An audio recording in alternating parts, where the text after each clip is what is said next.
Halo adik-adik, tentunya kita sangat berbahagia dan saat ini mari kita dengarkan satu lagu Saya Ingin Menjadi Seperti Yesus Kristus.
Anak-anak, tentunya kita sudah senang, bergembira, sudah mendengarkan satu lagu pujian dan saat yang indah.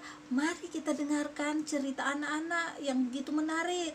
Mari adik-adik duduk manis, duduk baik. Sekarang saatnya kita akan mendengarkan cerita anak-anak yang begitu indah. Musa dan Harun. Judul cerita anak-anak hari Sabat ini. Ketika Musa berada di Midian, pekerjaan Musa adalah mengembalakan domba.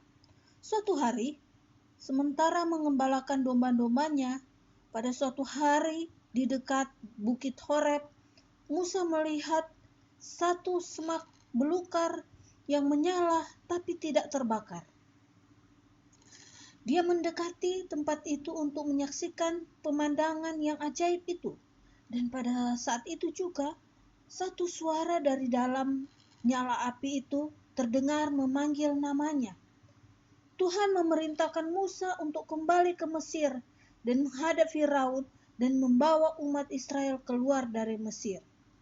Lalu Musa menjawab kepada Tuhan, "Tapi bagaimana andai kata orang-orang Israel tidak mau percaya atau tidak mau memperdulikan kata-kata saya?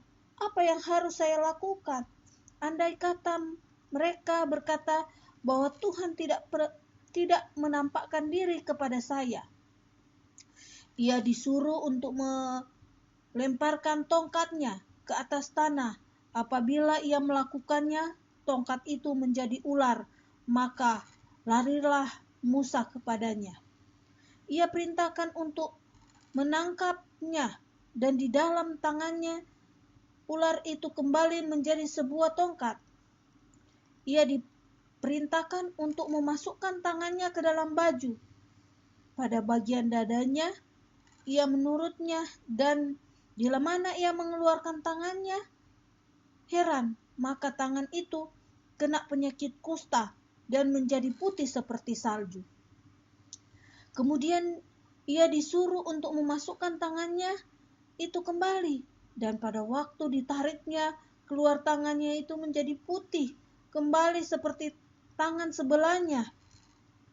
Kalau mereka belum juga percaya, meskipun sudah melihat kedua keajaiban ini, dan mereka tidak mau memperdulikan kata-katanya. Musa disuruh mengambil sedikit air dari sungai Nil dan menuangkan ke tanah. Air itu akan berubah menjadi darah. Dengan tanda-tanda itu, Tuhan memberikan jaminan kepada Musa bahwa bangsanya itu, juga Firaun, akan diyakinkan bahwa seseorang yang lebih berkuasa daripada Raja Mesir ada di antara mereka. Tapi Musa masih tetap memikirkan tentang pekerjaan yang ganjil dan mengherankan yang ada di hadapannya. Di dalam rasa takut dan susahnya itu, sekarang ia mengemukakan satu dalih bahwa ia tidak dapat berkata-kata dengan fasih. Lalu Tuhan menjadi marah kepada Musa dan berkata, "Bukankah engkau mempunyai saudara yang bernama Harun?" Musa sekarang disuruh untuk menemui Harun, kakaknya, yang karena setiap hari menggunakan bahasa Mesir, Harun dapat berkata-kata dengan sempurna dalam bahasa mereka itu. Tuhan akan menolong mereka dan mengajarkan apa yang harus mereka katakan dan lakukan. Harun harus berbicara atas nama Musa di depan rakyat. Dia akan jadi juru bicara Musa. Pesan pelajaran hari ini. Pertama, Musa dipanggil untuk menghadap Firaun dan membawa umat Israel keluar dari Mesir. Kedua, ketika Musa merasa tidak sanggup, Tuhan menyediakan seorang penolong, yaitu Harun kakaknya. Ketiga, Musa dan Harun adalah kakak adik yang saling menolong. Waktu bertemu dengan Raja Firaun, Harun jadi juru bicara. Musa yang berdoa dan melakukan mujizat. Kita harus percaya dan menurut semua perintah Tuhan. Kita akan memperoleh kuasa dan akan disanggupkan apabila menerima tanggung jawab yang diberikan Allah kepada kita. Terakhir, kita harus punya kebiasaan saling menolong dan senang berbuat baik. Ayat hafalan terdapat dalam Keluaran 4 ayat 14 berbunyi, "Maka bangkitlah murka Tuhan terhadap Musa, dan ia berfirman, bukankah di situ Harun, orang Lewi itu, kakakmu? Aku tahu bahwa ia pandai bicara, lagi pula ia telah berangkat menjumpai engkau, dan apabila ia melihat engkau, ia akan bersukacita dalam hati." Demikianlah cerita anak-anak. Tuhan memberkati. Amin.